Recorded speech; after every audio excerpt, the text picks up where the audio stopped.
These are audio-visual notes about congenital heart diseases, with a focus on atrial septal defect, ASD, in children.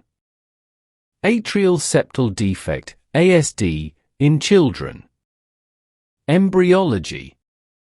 During normal heart development, the atrial septum forms from the septum primum and septum secundum. The septum primum initially forms but later undergoes apoptosis, programmed cell death, to create the foramen ovale, allowing blood flow between the atria in utero. The septum secundum forms later and ultimately overlaps the foramen ovale, sealing it off after birth. Failure of the septum secundum to form properly or failure of the foramen ovale to close after birth results in an ASD. These defects can occur in different locations, such as the ostium secundum, most common, ostium primum, sinus venosus, or coronary sinus. Pathophysiology. An ASD allows oxygenated blood to shunt from the left atrium to the right atrium, increasing the volume load on the right side of the heart. This increased volume load leads to right ventricular dilation and, eventually, right ventricular hypertrophy. The degree of shunting and its hemodynamic impact depends on the size of the defect and the relative compliance of the ventricles. Small defects may cause minimal shunting, while larger defects can lead to significant volume overload and pulmonary hypertension. Chronic volume overload can result in right-sided heart failure, arrhythmias, and, in severe cases, Eisenmenger's syndrome, reversal of shunt due to elevated pulmonary vascular resistance. Clinical features.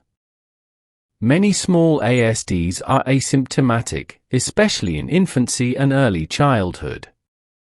As the child grows, symptoms may develop, including exercise intolerance, fatigue, recurrent respiratory infections, failure to thrive.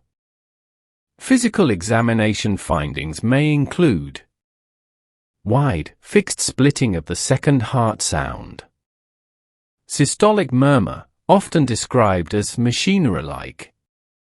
Right ventricular heave. Signs of right-sided heart failure, hepatomegaly, elevated jugular venous pressure, peripheral edema. Diagnostic findings. Changes in the electrocardiogram, ECG. Right axis deviation. Incomplete or complete right bundle branch block.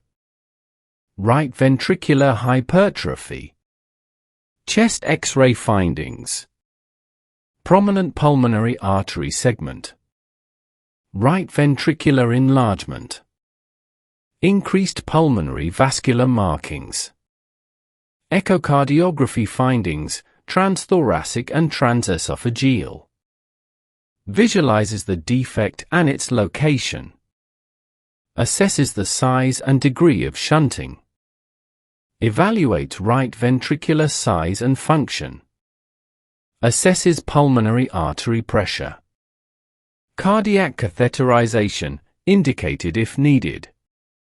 Measures oxygen saturations and pressure gradients. Assesses pulmonary vascular resistance. Evaluates associated anomalies. Treatment. Small ASDs with minimal shunting may not require intervention, but close monitoring is necessary. Larger defects or those with significant shunting are typically repaired to prevent long-term complications. Surgical repair involves open heart surgery with direct closure of the defect using a patch or sutures. Historically, this was the standard treatment, but it is now often replaced by catheter-based techniques. Transcatheter device closure involves deploying an occlusion device, like Atrial Septal Occluder, across the defect. This approach is less invasive than surgery and often preferred for suitable defects, but requires an appropriate defect size, location, and rims for secure device placement.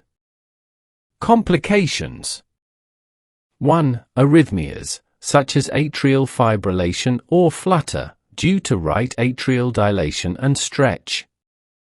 2. Right-sided heart failure due to chronic volume overload and right ventricular dysfunction. 3. Pulmonary hypertension and, in severe cases, Eisenmenger's syndrome, reversal of shunt, cyanosis. 4. Paradoxical embolism, clot or air passing from the venous to arterial circulation through the defect. 5. Stroke or brain abscess due to paradoxical embolism. 6. Infective endocarditis, especially in unrepaired ASDs. Prognosis. Small, asymptomatic ASDs may have an excellent prognosis if closely monitored and repaired if necessary. Larger defects that are repaired in childhood generally have a good prognosis, with normalization of cardiac function and prevention of long-term complications. However, untreated or late-repaired large ASDs can lead to increased morbidity and mortality due to complications like right-sided heart failure, arrhythmias, and pulmonary hypertension. Early repair, before the development of significant pulmonary hypertension or Eisenmenger's syndrome, offers the best prognosis. Regular follow-up and monitoring are essential, even after successful repair, to assess for residual shunts, arrhythmias, or other long-term complications.